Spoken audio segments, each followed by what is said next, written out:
This is going to be a video tutorial on how to enable dark mode on Google Maps using a mobile device.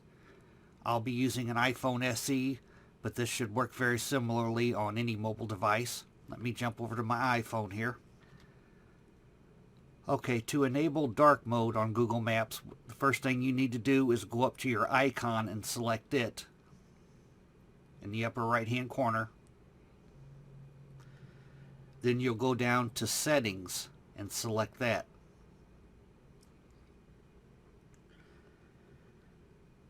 On an Android device, you'll be looking for themes. You'll select themes.